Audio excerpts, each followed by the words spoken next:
Hey guys, Nawazir from nodon.com और इस video में हम बात करने वाले हैं हिज डार्क मटेरियल्स में दिखाए फिक्शनल वर्ल्ड के बारे में। BBC वन और HBO का बनाया ये शो फिलिप पुलमन के फिक्शनल नॉवेल्स पर आधारित है। 2007 में इसके ऊपर एक मूवी भी आई थी, द गोल्डन कंपास, बट वो कुछ खास चली नहीं। इसका यूनिवर्स इतना वास्ट है कि उसे 2 घंटों में दिखाकर ठीक से कवर नहीं किया जा सकता। इसीलिए जब BBC वन और HBO ने ये अनाउंस किया कि वो इस पर एक फुल फ्लेज टीवी सीरीज बना रहे हैं, तब बहुत सारे फैंस एक्साइटेड हो गए थे। सबका मानना था कि ये शो अगर ठीक से एग्जीक्यूट किया जाए तो आगे चल के गेम ऑफ थ्रोन्स की जगह ले सकता है। इसका सीजन 1 2019 में रिलीज हुआ था और क्योंकि आप में से आधे लोगों ने इसका नाम भी नहीं सुना होगा, इट्स सेफ टू से कि वो नेक्स्ट गेम ऑफ थ्रोन्स नहीं बना। इसके क्रिएटर्स ने शो के VFX और प्रोडक्शन डिजाइन पर बहुत ज्यादा मेहनत की थी, बट कहीं ना कहीं एग्जीक्यूशन में थोड़ी कमी पड़ गई। यही वजह है कि बहुत सारे लोगों को ये शो थोड़ा स्लो और बोरिंग लगा, बट मुझे गलत मत समझिए, इस शो में अब भी बहुत ज्यादा पोटेंशियल है द नेक्स्ट बिग थिंग बनने का। Thankfully his dark material season 2 के लिए रिन्यू हो गया है और इसका सीजन 2 कुछ ही दिनों में रिलीज होगा। मतलब होप्स अब भी जिंदा हैं, बट क्योंकि इसका यूनिवर्स बहुत ही ज्यादा वास्ट है, इस शो को देखने से पहले आपका मेन बेसिक क्लियर होना चाहिए, नहीं तो शो को एंजॉय करने के बजाय इसके डिटेल्स में ही गुम हो जाओगे। इसीलिए इसका रिकैप बनाने से पहले सोचा बेसिक्स क्लियर कर देते हैं और बाद में प्लॉट डिटेल्स में घुसेंगे। शुरू करने से पहले माइनर स्पॉयलर्स अलर्ट। पहले बात करते हैं इस शो में दिखाए गए मल्टीवर्स के बारे में। इनकी रियलिटी मल्टीपल पैरेलल यूनिवर्स को एक साथ मिलाकर बनती है। इसका सबसे बड़ा हिंट हमें शो के ओपनिंग सीन में ही मिलता है, बट आम जनता को अभी तक पैरेलल यूनिवर्स के बारे में कुछ नहीं पता। सबको लगता है कि बस उनकी दुनिया और उनका यूनिवर्स ही एक है। कहानी के चलते हम मैक्सिमम टाइम लायरा की दुनिया में बिताते हैं। लायरा की दुनिया हमारी दुनिया से काफी अलग है। इनकी टेक्नोलॉजी दिखने में तो एकदम पुराने जमाने वाली लगती है, बट फंक्शंस में वो हमारी दुनिया से कहीं ज्यादा एडवांस है। एक टाइप का मैकेनिकल या फिर एनालॉग रिवॉल्यूशन, क्योंकि इनकी दुनिया में आपको एक भी डिजिटल डिवाइस देखने को नहीं मिलेगा। इवन इनकी इलेक्ट्रिसिटी भी हमारी इलेक्ट्रिसिटी से काफी अलग है। ये लोग उसे एम्बासिटी बुलाते हैं।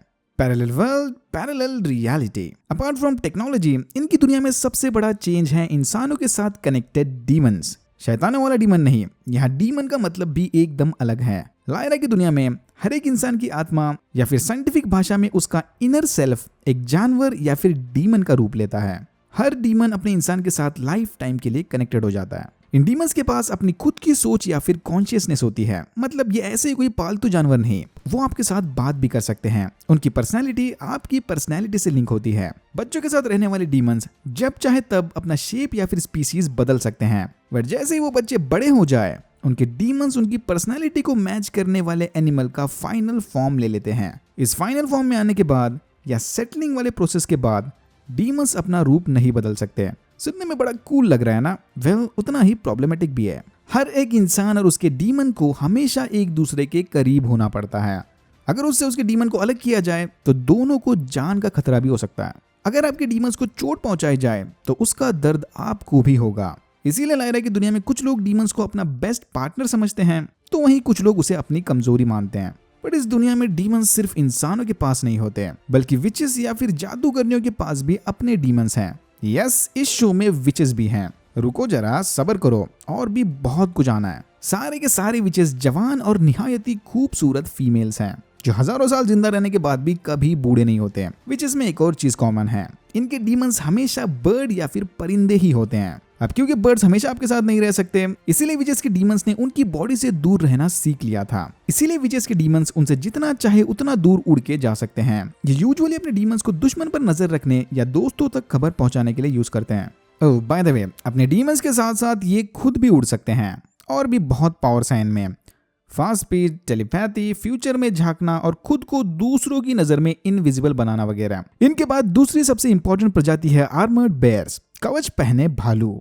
आर्मर्ड बेयर्स दिखने में तो आम पोलर बेयर्स की तरह ही हैं, बट डीमंस की तरह ही इनके पास भी अपनी खुद की कॉन्शियसनेस और स्पीकिंग एबिलिटीज हैं। ये बेयर्स निहायती टैलेंटेड लोहार हैं, ह्यूमन से कहीं ज्यादा स्किल्ड। जिस तरह ह्यूमंस और विचेस के बीच डीमंस का इंपॉर्टेंस है, उसी तरह इन आर्मर्ड बेयर्स के बीच उनका आर्मर या फिर कवच इंपॉर्टेंट है। वो अपने आर्मर को अपनी आत्मा की तरह मानते हैं। ये अपनी लोहार वाली स्किल्स की मदद से खुद अपना आर्मर बनाते हैं और इनका आर्मर स्काई आयन नामी एक बहुत ही रेयर और मजबूत धातु से बनता है। अच्छे लोहार होने के साथ साथ आर्मर्ड बेयर्स अच्छे लड़ाकू भी हैं। Usually armoured bears Arctic region में अपनी अलग सोसाइटी बना कर रहते हैं, बट अगर उन्हें कुछ गलत काम कर दिया तो उनका राजा उन्हें सोसाइटी से बाहर निकाल देगा। सोसाइटी से तड़ी पार होना किसी भी आर्मर्ड बेयर के लिए सबसे शर्मनाक बात है। लायरा की दुनिया में ऐसे बहुत सारे स्पीशीज और रेसेस मौजूद हैं, विचेस के साथ साथ एंजल्स भी हैं भाई। बट अभी ज्यादा डीप में नहीं जाते हैं, जैसे जैसे शो में उनका इंट्रोडक्शन होगा उस वक्त उनके बारे में डिटेल में बात करेंगे। फिलहाल तो बस मेन एलिमेंट्स पर ही ध्यान देंगे। चलिए अब बात करते हैं गोल्डन कंपस या फिर एलिथियोमीटर के बारे में। देखने में ये तो एक आम कंपस की तरह ही दिखता है, बट इसमें 2 एडिशनल पॉइंटर्स और लोकेशन साइंस की जगह सिंबल्स बने हैं। अगर आप एलिथियोमीटर को ठीक से पढ़ना सीख जाएं तो इसकी मदद से किसी भी सवाल का जवाब ढूंढ सकते हो या फिर सच का पता भी लगा सकते हो। सिंपल भाषा में ये एक analogue search engine on steroids है। इसके 3 पॉइंटर्स की मदद से अपना सवाल इंटर करना, फिर ये कंपास 4th पॉइंटर और सिंबल्स की मदद से आपको जवाब दे देगा। बट इसे यूज करना और पढ़ना इतना आसान नहीं है, इसके लिए बहुत स्टडी और ट्रेनिंग लगती है।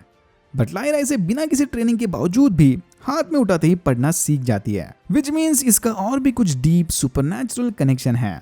सुपरनैचुरल मतलब डस्ट के साथ connection. Dust his dark materials की स्टोरी का बहुत ही इंपॉर्टेंट पार्ट है। वाह, धूल के ऊपर किताबें छाप दी।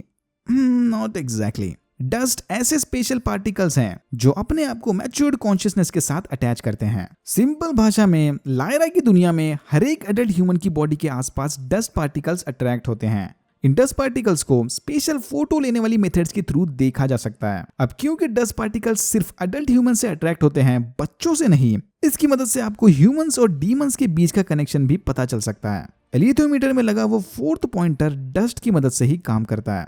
सो टेक्निकली ह्यूमंस के साथ डस्ट कम्युनिकेट कर सकती है एंड वाइस वर्सा। लायरा की दुनिया में डस्ट की खोज बोरिस रूसेको ने की थी, इसीलिए इसे यहाँ रूसेको पार्टिकल्स के नाम से भी बुलाया जाता है। सो डस्ट का कनेक्शन कॉन्शियस के साथ है, इसीलिए इनकी दुनिया के चर्च डस्ट को बुरा मानते हैं और इसका कनेक्शन सीधा एडम ईव और उनके एप्पल खाने वाले इंसिडेंट के साथ करते हैं। बाइबल के अनुसार ह्यूमंस का किया सबसे पहला और ओरिजिनल सिन या फिर ओरिजिनल गुनाह, उन्हें लगता है कि उसके पीछे डस्ट और ह्यूमंस कॉन्शियसनेस का कोई हाथ था। तो इस हिसाब से लायरा की दुनिया वाले चर्च भी क्रिश्चियनिटी को प्रैक्टिस करते हैं और क्योंकि वो डस्ट के अपोज में है, इसीलिए वो डस्ट की खोज करने वाले रिसर्चर्स और साइंटिस्ट के भी पूरी तरह से खिलाफ में हैं और इसीलिए इनकी स्टोरी में द होली चर्च या मैजिस्टेरियम बहुत ही बड़ा रोल प्ले करता है। तब से मैं लायरा की दुनिया बोले जा रहा हूँ, बट ये लायरा है कौन? लायरा अल्टरनेट वर्ल्ड में रहने वाली एक आम बच्ची थी, बट उसके बचपन में ही एलिथियोमीटर को बिना किसी ट्रेनिंग के पढ़ने वाली एबिलिटी ने उसे खतरनाक एडवेंचर्स पर भेज दिया। विचेस की गई भविष्यवाणी के हिसाब से सारे मल्टीवर्स की तकदीर अब लायरा के हाथों में है। कैसे, क्यों, कब, वो नहीं पता, बट देख के लग रहा है उसका कनेक्शन भी द ओरिजिनल सिन और टेम्पटेशन के साथ होने वाला है, इसलिए इसकी स्टोरी में चर्च भी इन्वॉल्व है।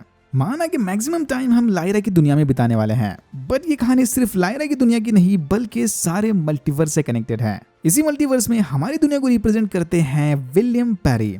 विल की दुनिया बिल्कुल हमारी दुनिया जैसी है, तो उसके बारे में ज्यादा बात करने की कोई खास जरूरत नहीं। बस इतना समझ लो कि सारी मल्टीवर्स का फ्यूचर अब इन दोनों बच्चों के भरोसे है। इनके पेरेंट्स और शो के और कैरेक्टर्स के बारे में ज्यादा बात नहीं करूंगा क्योंकि वो ह्यूज स्पॉयलर्स वाली टेरिटरी में जाएगा।